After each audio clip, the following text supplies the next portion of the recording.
So this panel to me is about the rubber meeting the road, which is to say, we're all here to tell stories, but most people are here to tell stories to do something else in the world beyond storytelling. Most of us are here to tell stories for the future of our planet, the future of our citizenship, the future of our bodies, the future of our work, the future of our representation of our children. And as much as I love them, I'm going to say something really controversial, and this is going to be the one soundbite that makes it anywhere. Movies are not, in fact, magic. There is a whole lot of work that goes into getting the right narrative into a movie and getting that movie in front of the people who really need to see it in order to change systems.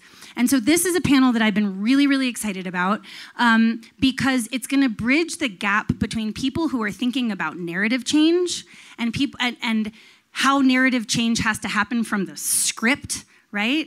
To people who are thinking about what are the new delivery mechanisms, what is the new infrastructure we need to build in order to actually manifest the impact that we're hoping to have with the stories. Does this make sense to y'all? This is gonna be a journey, and if we go a little bit over, I don't think anybody's gonna be mad. Okay. But I'm going to take something from our very first panel, which turned out to be really important, the Brave Storytelling panel, and what I asked everybody to do was bravely, in a safe space full of people who admire you already, take 2 minutes and introduce your work and brag about, I know, she hates this, she's already mad. I want you to really bravely brag about the thing that you're doing right now. I mean, you put up some stats at the end of this year, so don't act like you don't have stuff to brag about. The thing is, I all know them well enough that they can't get away with not bragging about stuff in front of me. So can you just get us started, and we'll go down the line, and I just want you to talk about the thing that is that you're working on right now that you're really proud of and excited about. Sure, thank you. And yes, I do hate that part. Thank you. So hi, I'm Christie. I run a company called Kinema, and we're a distribution platform for independent filmmakers and their distributors to support self-distribution. It's the quickest way to say it. So I think there's a lot of things I'm proud of. I'm proud of how we've, what we stand for. We stand for data sharing. We stand for supporting the filmmakers. We stand for transparency. And we stand for creativity. And so how do we creatively use technology to reach audiences? And kind of give that relationship back to the filmmakers. So the people who have used our platform best, the most successful campaigns have had actually very little to do with us. It's really been them utilizing the tech creatively. So one of those stats is we had our first filmmaker make $104,000 in net revenue, and she did that in under 5 weeks. That's right. And that was net revenue, that's to her pocket. Yep, straight to her. And she did that for what we call film drops, or what we've now branded as film drops, where she made the film available for a very limited time, exclusively at a higher price point, saying you don't know when you're going to get this film again. And she had a partner, one of the women in her film had a big following, and she capped it. So this idea of scarcity. So she sold $25 tickets, capped it, I think, at $1,500 the first time, and then she did again and sold over $2,000 the second time. She kept upping it. So every time you'd go there, it was sold out, and then in the back end, she'd add a little bit more. So yeah, we're proud of those types of films and working with those creators to think about distribution differently. How can we do it differently? It's not just putting it on a streaming platform and leaving there, but putting it on, taking it away, and building that support. Yeah. Thank you. Amazing. Hi, everyone. I'm Aniyia Williams, and I'm a principal on the Responsible Technology team at Omidyar Network. I'm also a lead of The Tech We Want, which Emily talked about. I guess briefly starting with, I was like, there's a whole story of a former life where I was an opera singer, but let's start with the tech part. I've worked in tech and startups for over a decade now. And in 2014, actually, when I met Emily, we were in the same portfolio of Backstage Capital. I was building a company called Tinsel that made a necklace that transformed into headphones. That experience helped me learn a lot about the startup ecosystem and what was not right with it, including access to capital as well as access to networks and all kinds of other things and biases that people, especially folks of color, women experience in the tech industry. That led me to start a nonprofit called Black and Brown Founders, which helps Black and Brown people start tech companies. I also co-founded Zebras Unite, which pushes on more ethical, sustainable alternatives in the startup ecosystem. And that eventually led me to working at Omidyar Network, where I got to conceive of a project that I think was the culmination of a lot of that work, and that was to really kind of build a container for an alternative ecosystem to exist.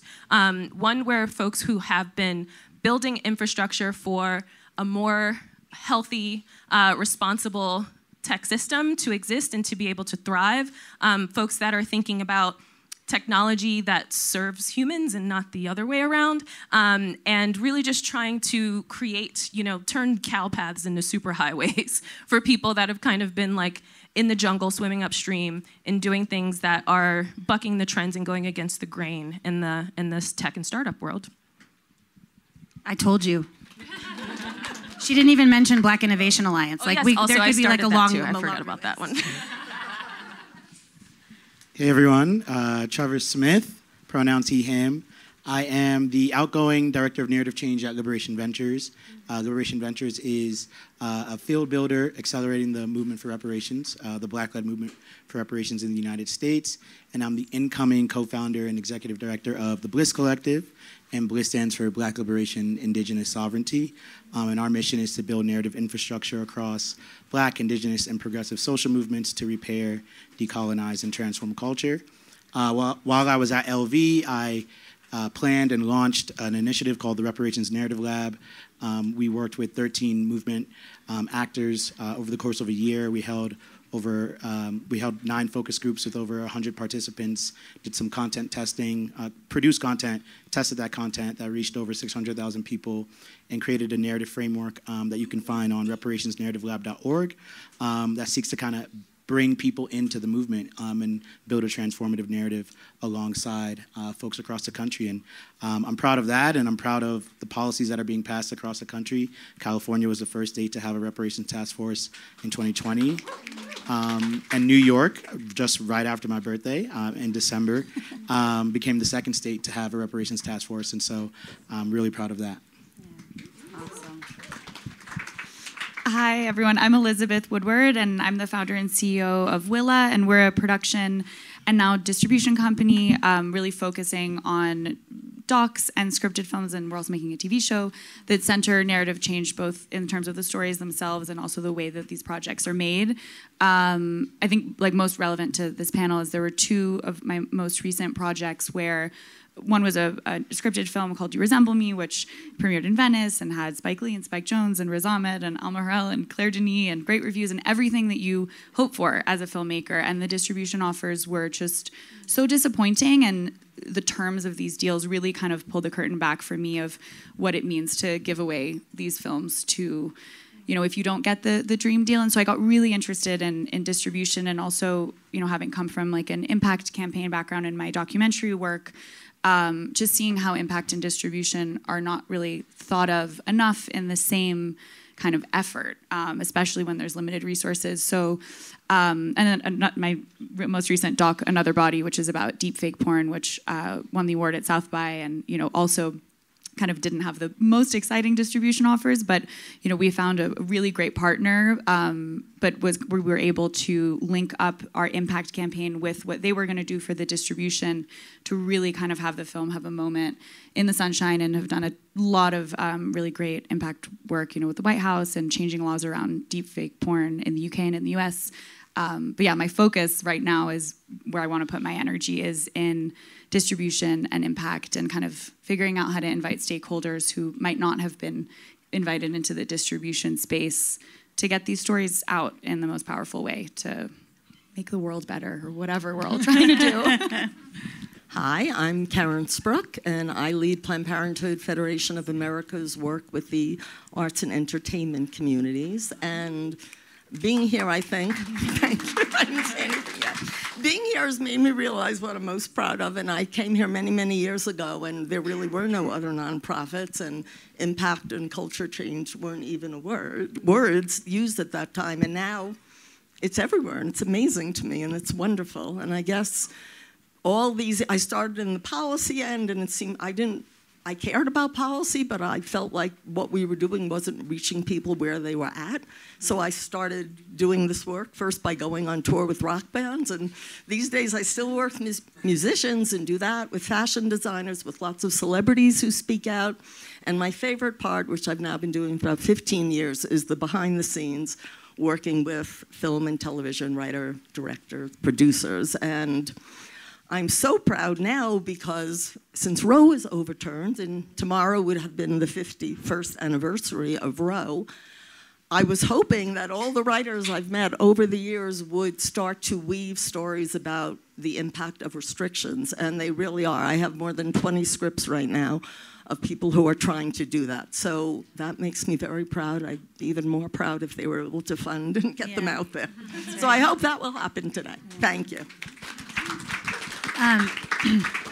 So now you have a sense of what we're fucking with right now, right? Which is really exciting. Part of the reason I was so excited about this conversation is that I think there is this tremendous symmetry across all different types of narrative change work. And we're talking about technology, we're talking about reparations, we're talking about reproductive rights. And so I really want to start, maybe Aniyia, with you on when you think about narrative change, especially as it relates to technology. I want to be really specific. I want to start at the place, and I want you to just like go with us and think mythically. You're like, I'm not telling stories about any of these things, but maybe you're telling stories to change a different narrative. And so one of the things I think is a really important piece of this conversation is like, how do we say or do or represent the right things to make sure it's actually having the impact we want it to have? And I want to start with, what is the narrative that we are trying to change at the moment in technology? Ooh, I mean, I think there's more than one. Yeah, sorry. What are the narratives? But you know, I mean, in the way that we talk about it a lot at Omidyar Network, we talk about narrative almost like kind of in the same breath as beliefs, and we think about, how are we going to change people's perceptions? How are we going to change hearts and minds, feelings about an issue? And we think about, you know, counter narratives, which are going to kind of respond to what it is that we're already getting fed. And then we're also thinking about what narratives don't exist. And I think that I sit in a very firmly generative place at the firm. And in the work that I'm doing, I'm thinking about more is possible. I think that like I have a lot of colleagues and I have a lot of friends that do a lot of work that is adversarial towards what is happening in the tech industry, and I think that they are doing God's work. But I feel like there's a lack of imagination in the space. There's a lack of belief and possibility, and I know that more things can exist, and we don't have to wait for Facebook to be broken up or for capitalism to be dismantled to build something else. And so I think the main narrative I'm interested in and that I'm behind trying to push forward is that more is possible. And it doesn't have to take away from whatever else is happening. But I think that the people who don't like what's going on over there can just like, come on over here. It's a better party. The water's fine. And that's kind of how I think about it. Thank you. Trevor, I'd be curious, and I got a little insight. We got to have a call last week, but I'd really love you to share a little bit about how you're thinking about, like, specifically, what are the narratives that you're impacting, and what do you build around that? Yeah, for sure. So, I mean, I think from a broad level, there are systems that we're all up against that cut across issues. So I think systems of patriarchy, systems that have kind of morphed from colonialism, systems of capitalism that we're all up against, systems of anti-blackness, and there are kind of specific narratives within that. In me and the work that I do on reparations, kind of racial repair, the three that I'll talk about, I think there's the narrative of reverse racism that we're seeing kind of cut across issues right now and being used to roll back a lot of progress that we've made over the past couple of years. We have narratives of racial progress, so this idea that we've made a lot more progress on racial justice or racial issues than we actually have. And social scientists, I think it was a 2020 paper found that the average American overestimated or underestimated the racial wealth gap by 80 percentage points. And so, we think, if we start at that point where we think that we've made a lot more progress than we actually have, then of course, topics like reparations are never gonna move forward. So we have to address things like that. And then I think, one of the biggest ones is the narrative of meritocracy that's really rooted in, the story of the American dream, undergirding a lot of the values that we hold in the United States, this idea that anybody, no matter their race, religion, ethnicity, gender, can come here and climb the economic ladder. But the proof is in the pudding. The data does not show that, and so it's not a reality, and it's not a reality particularly for Black folks. So I think it's really important to name the narratives that we're up against. What we did, we named what we call 10 narrative roadblocks. There's, of course, more than 10. And then once we got to that specificity, we can start to understand how we start to kind of dismantle them and start to build power. And to me, narrative change is really about power. Right. How do we build power around a new set of narratives? I love that so much. Caren, you're very much in the like rubber meets the road phase of it, meaning working directly with storytellers around reproductive rights. And I'd really love, like, just to whatever extent you're able to share without giving away anybody's script points at this point. But I'd love to actually hear, how do you take everything you know about policy and culture and translate that into, how do you talk about scripts, and what sort of stories do you want to see? It's the most fun thing I do, number one. I love going between the two worlds. I love spending time in your world, even more, working with all of you. I stay on top of what's happening, and now I am very lucky. I used to be writing to every TV show that I thought might touch upon our issues, and now people are coming to me. I'm working with people for this on their second or third scripts, and it's really, a lot of it is reviewing a script for medical or legislative accuracy. A lot of it is language to make sure it's compassionate and sensitive, and even the best, most passionate filmmaker doesn't always get it right. And I think the joy is, I used to be very afraid to like make an edit, and now everyone is so happy, they want to get it right. So that's a tremendous thing. So it's really, I edit scripts a lot, and I suggest sometimes issues that they haven't touched that could easily be woven into their stories. And you know, everybody, sex and sexuality and reproductive health are part of everybody's lives. So it's easy to make a part of a story because that's what we know. So it's all of that. Sometimes it's providing facts. I've done media trainings. We provide materials for sets and wardrobes. Because I've worked with lots of celebrities, I now got into casting in my own way because I know who would be interested. It's really helping. I mean, to me, it's so important what stories you choose to tell, how you tell them, and then how you get them out there. And I try to do all three of those to, again, to normalize sexual and reproductive health so we won't be fighting these battles. Thank you. So, Christie, you didn't even mention your like illustrious career in the impact distribution space when you were bragging. Christie is everything. Yeah. I'd love for you to talk a little bit about how, I mean, I got to meet, so I'm making an impact documentary right now, and I got to meet with Christie yesterday and have the pleasure of how she interrogates a piece of impact work to understand how to actually move it from the story space and into the real world. So can you just talk this crowd through how you, when somebody comes to you with, take your Kinema hat off just for 1 second. Not literally. Don't literally take your Kinema hat. Sorry. Taking, like, oh my God, yes.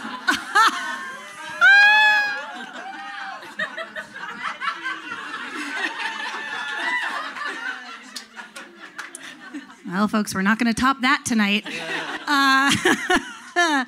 So with your subject matter hat on, the impact organization of which you've just joined the board, right?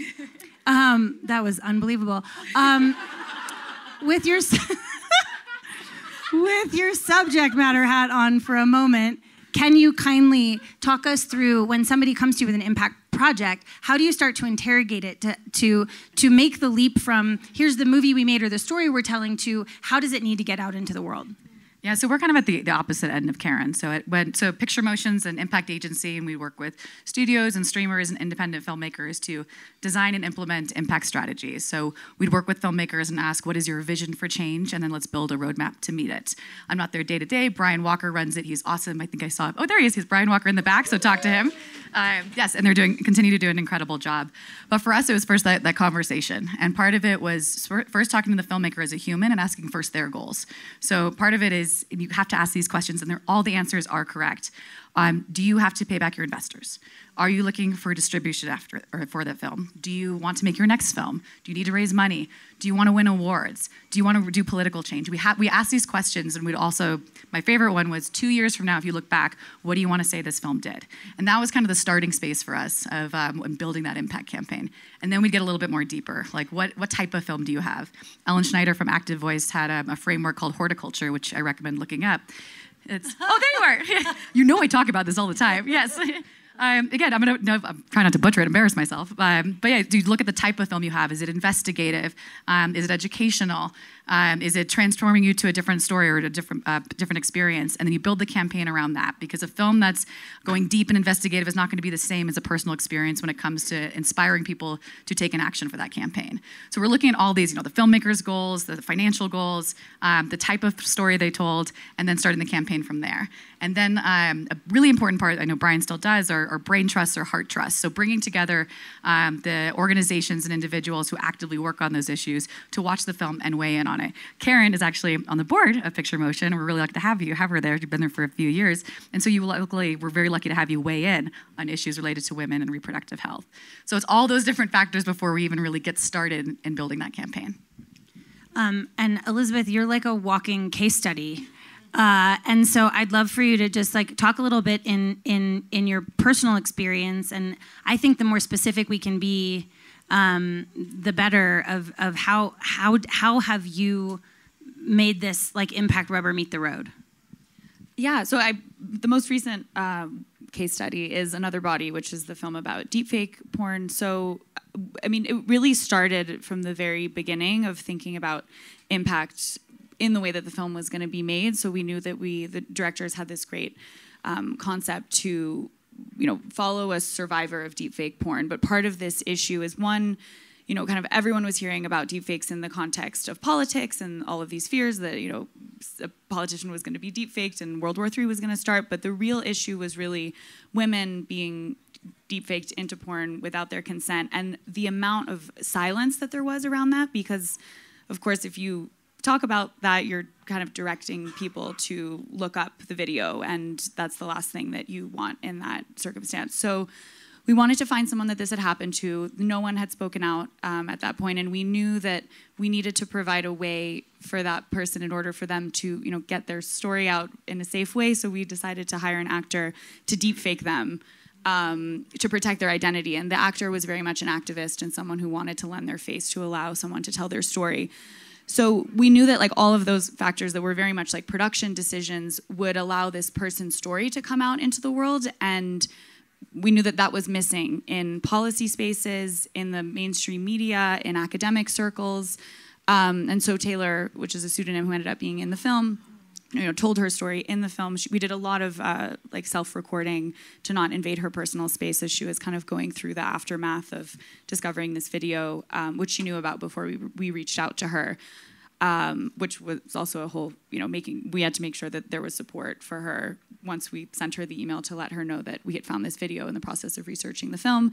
But all of these kind of things that we built up in terms of the kind of structures around the production, we then expanded that to kind of through word of mouth and different partners that we ended up having, gathering a circle of 30 survivors of deepfake porn. And we kind of were the bridge between them and the White House Gender Policy Council was doing a task force on online abuse to kind of start talking about this deepfake issue. So we fed those testimonies and stories into that and into the UK Parliament. They have something called the Law Commission, which makes recommendations. And really it was the only stories that ended up in all of those circles. And we put a lot of stories also in the mainstream media because journalists were looking to showcase stories of survivors of deepfake porn but didn't know how to get in touch with them in a way that anyone would feel comfortable reaching out. So that was a lot of impact stuff that happened really before the film was even done, and fed into the film as well, because at the end of the movie, Taylor creates a testimony video that was shared with a lot of Congress people and with Vice President Kamala Harris, and it's been sent around DC circles quite a bit, and she's deepfaked in it and helped make a section of the executive order on AI is about deepfake porn. Sorry, I'm talking really a lot, but so many things happened. But anyways, then it fast forward to the distribution, and we really had built a lot of partnerships through the film, and they helped get the audiences out and kind of working out where the film needed to go. And we also had foundations who were interested in the message and the narrative change element of the film that helped support the distribution to really amplify. Sorry, I lost myself in the case study, so apologies for taking so much time. Please don't apologize. That was exactly the right thing for this room, right? You have a sense that this is, in our previous panel, they talked about radical collaboration. And I feel like impact campaigns are in many ways radical collaboration, right? From the very outset, it sounds like you're collaborating with the subjects of your film, you're collaborating with policymakers, community, stakeholders, philanthropy organizations. There are all these pieces that go in to making a film then reach widely enough to matter. And what's interesting to me is that the distribution piece that you've really talked about is getting that film into policy spaces. And sometimes the audience for the change that you're trying to make is not everybody. Sometimes the audience for the change you're trying to make wasn't chasing ICE. Their entire goal was to change the mind of one Ohio congressman. Invisible right? War did that too. It was focused Yes. on one general who had the power to make the change. Just focus on him and build a Exactly. campaign outside, saying if we get all this public pressure, maybe you'll change your mind. Sometimes there's literally an audience of one.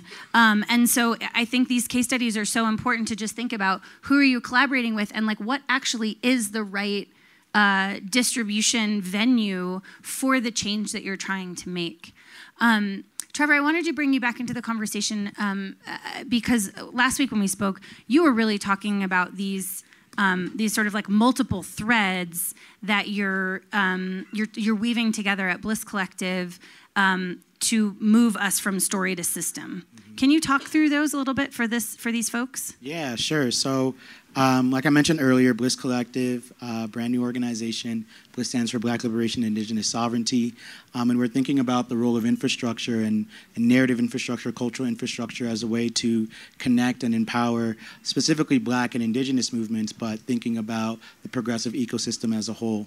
And so I think when we think about just the founding story, of this nation, there's this idea that this was, uninhabited land. So I think that first and foremost, I think that is the narrative that we all have to grapple with, or a new narrative that we all have to grapple with, that this is Indigenous people's land. And then I think moving on from that, I think they talk about, or it's often the original sin of this country is slavery, but to me, that land theft and slavery, happened at the same time.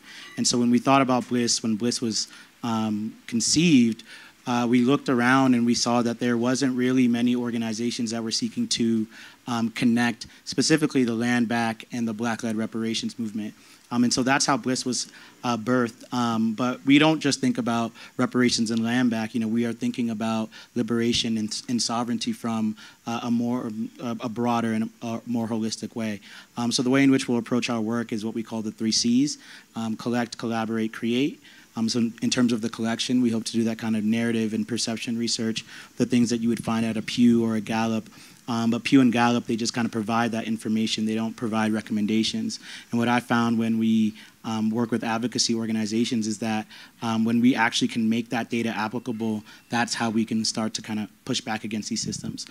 Collaborate, where we seek to kind of facilitate collaboration between Black and Indigenous folks. Like I said, I just ran a lab called the Reparations Narrative Lab, which brought together Black activists.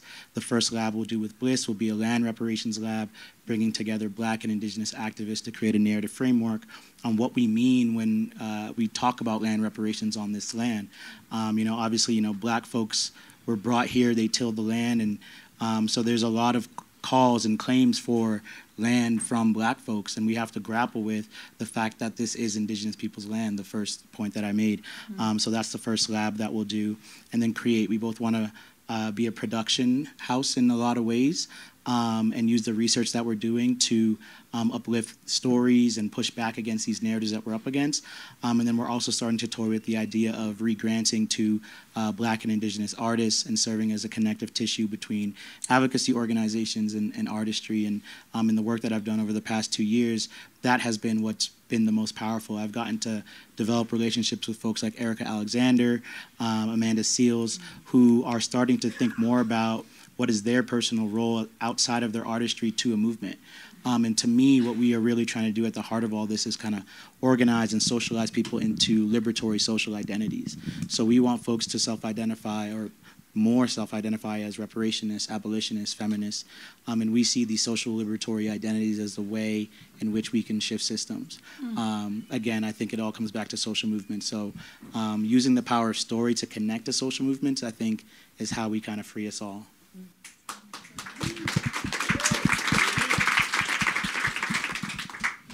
This is awesome. Aniyia, I want to come back to you because, you've taught me so much about what it is to actually do systems thinking, like real for real systems thinking. Can you share a little bit? I think this radical collaboration thing, this sort of collaboration on the ground piece, can you talk a little bit about how you put together the tech we want, for example, as this sort of like radical collaboration generative space? Yeah, I mean, I think so. At Omidyar Network, we're very much interested in systems change. It is sometimes really hard for me too, because I, as an entrepreneur, want to go to the entrepreneur who I meet and I'm like, yes, I want to support you. But I kind of end up supporting not necessarily the entrepreneur or even the entrepreneur support organization, but the kind of organization that that supports the entrepreneur support organizations that support the entrepreneurs. Because when we also get to be in these rooms with policymakers and they are trying to understand the actual infrastructure of the system that they can't see, it helps us to be able to try to connect these bridges. And so I provide that as context because when I came into kicking off the Tech We Want, I knew that I wanted to bring together different leaders who were actually kind of building that infrastructure, that layer. And a lot of their work is invisible. I even think about, so Emily is one of our luminaries. And I think about Seed&Spark as an example because it is a platform that is allowing independent artists to be able to get their thing made. Without that piece, so many people wouldn't be able to get their stories out there. And so I'm thinking about how do I support the visionaries who are creating these sort of pieces that if we can patch them together, we can kind of create a system that can do a different set of things. And as Emily mentioned, kind of an ideas machine. So it's what I do is just kind of help to build the structures and the containers that allow people to come into them and then start to collaborate radically. So I curated a group of 15 different luminaries. Emily is in good company with a bunch of other folks who all do different things and are all focused on different facets of work that is happening in the tech industry. And what we did was convene them over the course of a year. We met in person, we met virtually, monthly, sometimes more than monthly, and spent a lot of time doing sense making. I feel like there's sort of a pattern there in terms of sense making, decision making, action, collective sense making, collective decision making, collective action, wash, rinse, repeat. And so building trust is a really big part of that.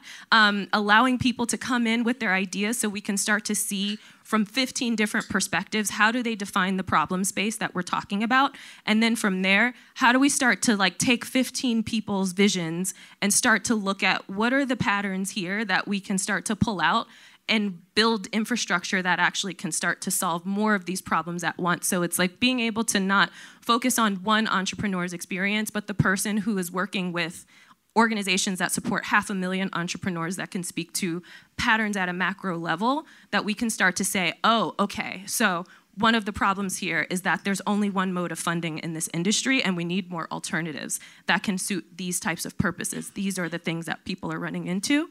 And so that's kind of what has been the approach to how we do it. And then really it's just the collective genius of this group that we just engage in very, very deep listening, try to continue to help everybody want to stay in relationship with each other, because we are also in a social experiment of working across difference. We have a very diverse group of people with different opinions, even though pretty much all progressive, but even still some divergence in views and how we go about solving these problems.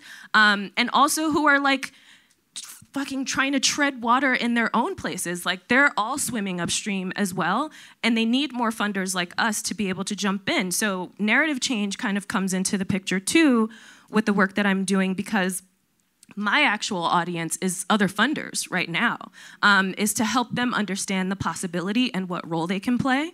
There's a lot of sort of partners that we have in this space, a lot of other foundations that we do collaboration with on other projects that feel really obvious to them, where it's like, oh, we're gonna go try to change this policy. Like, that's a playbook every foundation knows how to do. But when you start to talk to them about building a multi-stakeholder ecosystem that is rooted in shared governance and shared ownership, they're like, what is that and how do we even start? So like creating the type of media and stories that we can try to help them like see this is what it looks like, to put together events and get people in the room and give them a taste of like, if the future that we are trying to build existed, like we can create it in this room for just a day, and you can see what it would look like and how it would function, and put your money toward that. If you want more of this, come along on the ride with us.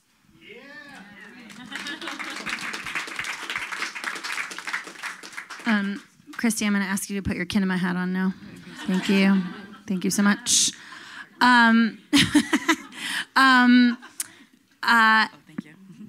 It's so interesting to me to think about there is the deep needing of partners who can inform your policy practices, the stories you're going to tell.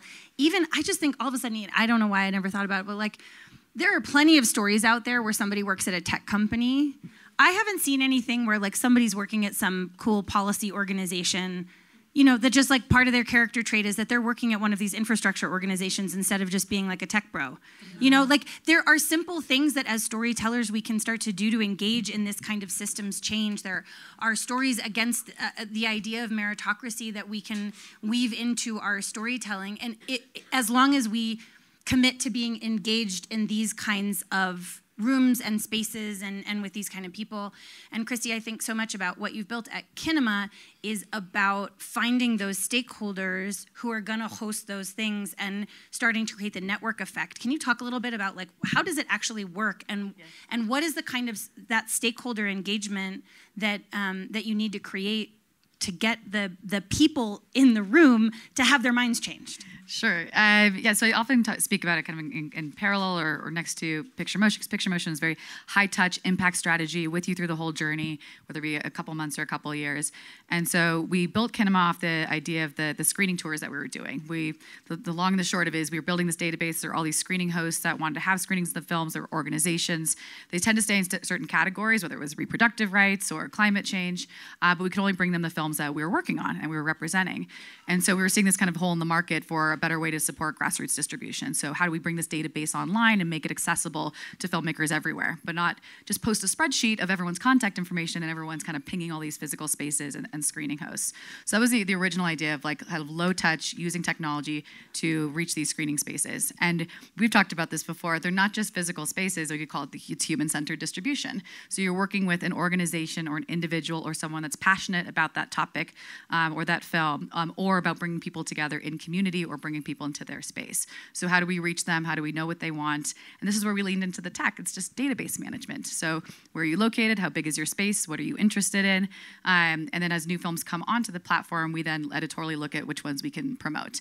And it's not a perfect system. When we started this, the idea was 2018, 2019.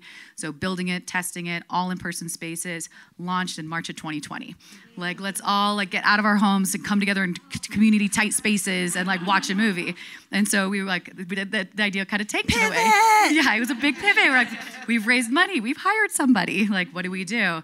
And so we had a great technician who then was like, well, what does this look like online?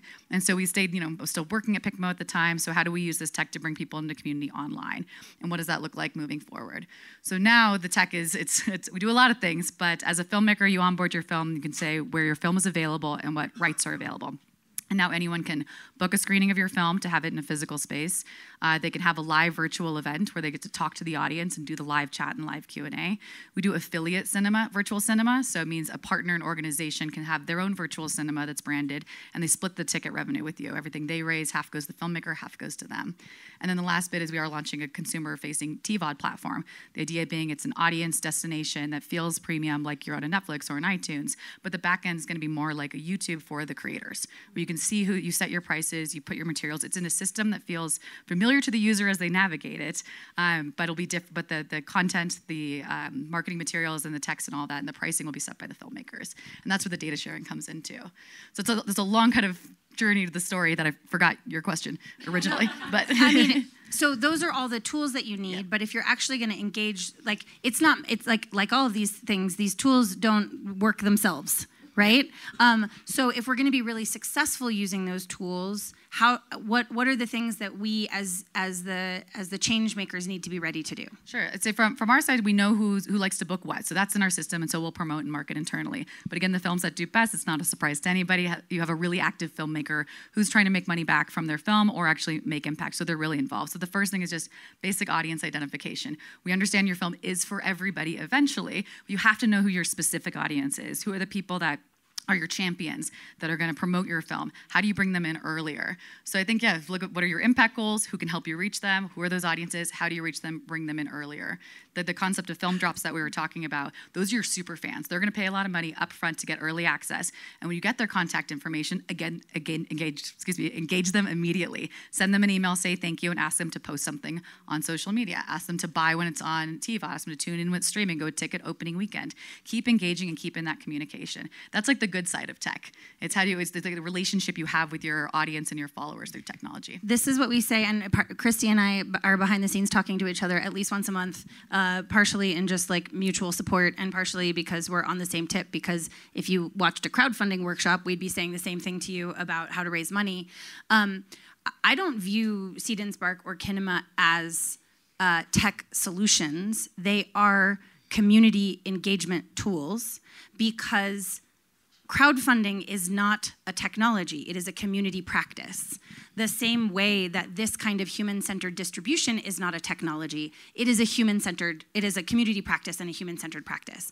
And we make these movies and we talk about how much it's about our shared humanity and it's about all the things that we want to manifest in the world and all the empathy that we want to build, and then we churn them into these giant vertically integrated machines that are never going to pay us back or give us any of our data or actually necessarily even reach the people that we want to reach, because of course everything is delivered by an algorithm, right? And those algorithms don't give a fuck about your impact. Those algorithms want to keep those people watching and drive shareholder value. Let's be real about what those systems are. And so if we are going to work in a commercial art form and try to drive impact, we have to understand where the commerce of our art form flies in the face of the impact that we are trying to have. And that's part of why getting this group together felt so important to me, because I think these are people who are thinking profoundly about the how is just as important as the what, right? Caren, I'm really curious if you, and I'm terrified that you're not gonna have an answer for this question, but like- I'm more terrified. Do you have some like success stories you can share? Well, actually, I want to go back and answer your other question, which is related. So that once the rubber meets the road and you have told a story that's accurate and sensitive, the impact piece then comes in. And so when your story jibes with our mission, we can talk about it to our national network of affiliates around the country and actually in other countries, to our 19 million supporters, to our social media followers, and to the media. So there's so much we do. So I guess quickly I'll talk about 2 Sundance movies, because that's where we are. And one that premiered 10 years ago this week and is very near and dear to my heart, Obvious Child. And that was so important. I worked on that for 4 years. It was my life. And it was so important because it was a romantic comedy that told one woman's story about getting abortion. She had a full life, she had an abortion, and she continued to have a full life. So it wasn't that the abortion was funny, but life is funny. So I went all out. That was the first time I'd spent 4 years. So we wrote a guide to using it. We did screenings around the country. We were trying to influence Congress. We had a reception on Capitol Hill. We did things at the premiere. The celebrities I know, I got them to post about it. We post about it. And I guess, don't quote me on this, but to me, this national network is our own distribution, system within legal parameters, she said for her lawyers. And then more recently, Never, Rarely, Sometimes, Always, that was here in 2020, and then opened on March 10th, March 10th, right before the world shut down, so it didn't get its due. And we had a premiere. I invited Greta Gerwig, for example, because I knew her, and she came, and a bunch of celebrities. We talked about it. I did tons of media with Eliza Hittman and the Stars, and then got the Stars to write their own magazine pieces that we informed. There's just so many ways we can get it out into the world. I opened an Academy screening talking about the issue, and Focus Features sponsored it, and I can't co-host an event by our lawyers because a nonprofit can't promote a for-profit, but the invitation was Focus invites you, and the Academy, and says what Planned Parenthood did. And then one of my favorite things, because of the pandemic, and it was just the beginning, we got a tiny grant, Eliza and I, and used it to buy, because you had to buy tickets for 10 states that were facing, this was early on, and Never, Rarely was something, so I jumped on that and worked on that for 4 years too, because it was the first sort of narrative feature that told the personal impact of restrictions on one person. And so we got this little grant, and we're able to pay for 30 young activists in 10 states, which we knew were facing bans, to watch the film. And then Eliza, Talia Ryder, and Sidney Flanagan, the young stars of the film, did a Q&A for all 10 of them.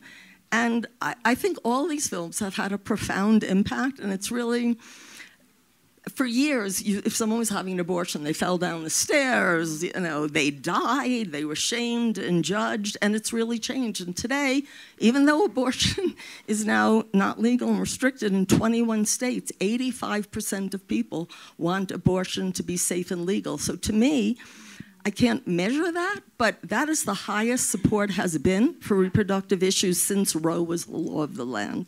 So I think the impact, getting your story right, and working with people who can get it out there really does make a difference. And your work is really our most important educational tool. So thank all of you. Thank you so much. I know we're getting towards the end here. And something that we've done in the previous panels that has been extremely fruitful for us is if you could sort of package for this crowd, because we're about to move into the part of the night where we're just like networking our faces off, right? Like everybody's gonna be, or shall I say better, we're gonna go out and build all the relationships and the coalitions that we need to next, right? And hopefully drink water for every alcoholic drink that you consume. Could you give this room kind of like like if you have the thing that you want to say that you haven't said yet, if you want to leave them with something, someone to think about, something to think about, or a piece of advice that actually drives you, informs your work, kind of allows it to move forward. Maybe Elizabeth, we can start with you. What might you leave them with?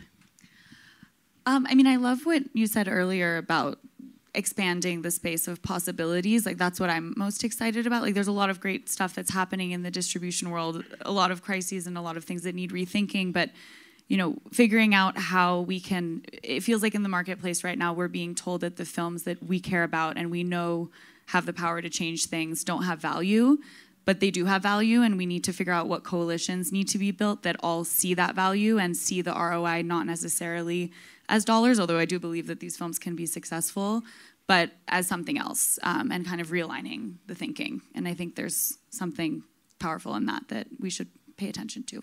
Awesome. Aniyia?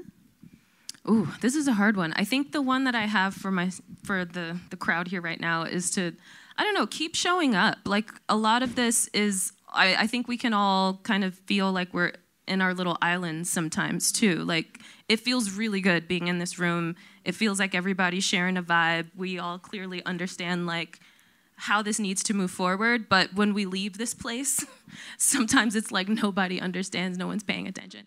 And so I don't know, I think just like keep showing up. I feel like when I get to be in rooms like this and I get to meet new people and I get to find out new things that are going on, these tentacles, they like kind of start to like spread and they start to come together. This is a bad metaphor because tentacles don't come together, but you know what I mean? I don't know, like mycelium maybe? Can we use a mushroom yes. metaphor? But you know, so I think just keep showing up. Keep showing up. Find your people. Thank you. Caren? Really just to tell these stories, and that right now with the state of the reproductive rights of the world, to tell the stories of the people who are most affected by the bans, particularly Black, Brown, Indigenous people, trans and non-binary people, people in rural areas, people with low incomes. We don't, you know, I've worked on so many stories and they're wonderful, but we need to see more stories of the real people who experience these issues, and we haven't really fully seen those. It's much better yet. So just tell the stories of the people most impacted, and we're here to help you. And I have a little brochure about how, if you want to come get it afterwards. Thank you. Christie? Two things, and one's related to the topic of this panel and why I was excited to be on it, about systems change.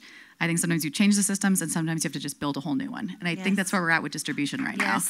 Yes. So, and then the second thing is, I think we also should look, you started using film creators, I think, before anyone else, of like, when you talk about independent filmmakers. I think there is stuff to be learned from the future of independent film, the people who are telling stories right now. They're doing it through social media. They're doing it through TikTok and Instagram. So I want to see it. I think we have more creators in this room, but there's been a lot of industry conversations that to date have mostly been the existing industry or the existing structure. So how do we bring in more short form creators and video storytellers to those conversations? So please bring everybody in. Yes. Trevor? Yeah, I mean, I think building off of that, I would say, you know, we all have a collective responsibility to repair the wounds of this nation. I think we all have a place in the reparations movement. I wrote a poem for the report we just put out called Our Inheritance, and the last stanza goes, some of us inherit privilege, some of us inherit hardships, all of us inherit a history of harm.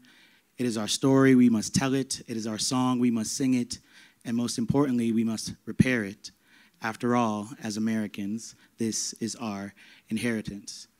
So if we inherit, thank you, if we inherit the ideals of this democracy, quote unquote democracy, then we inherit its sins as well.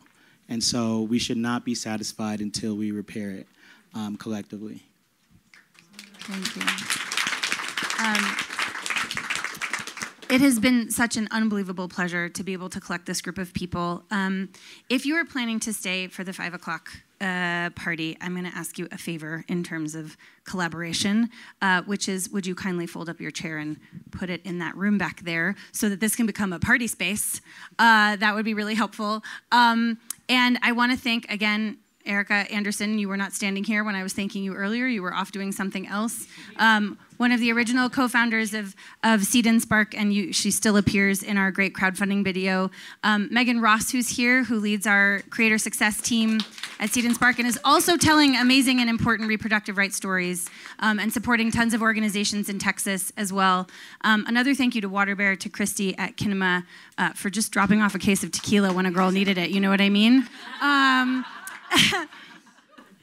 Obviously, Aniyia and the Tech We Want, to Sarah and the originators of A People's History of Tech, and really to all of you, because I do think showing up is one of the most important parts of it. And y'all have been really amazing today. This has been, oh my God, Emma. I haven't seen her in years. This is why we come here again and again. I hope you'll join us this evening. We're going to talk to each other, and this is the same thing we gave at the last panel, so if you were here for that, this will be a repetition. But I encourage you tonight in this space to find two people you do not know, and you're going to make an ask of one and an offer to the other. You may not make an ask and an offer in a transactional exchange to the same person, because we have to actually start to have faith that all of that asking and offering, passing around, takes care of everyone in the room. without having each of these exchanges to be transactional. We all know the experience of coming to a Sundance party and talking to somebody who is looking over your shoulder because they're like, you can't do anything for me, I'm gonna look for somebody else who can do for me. But in this space, we can all do for each other.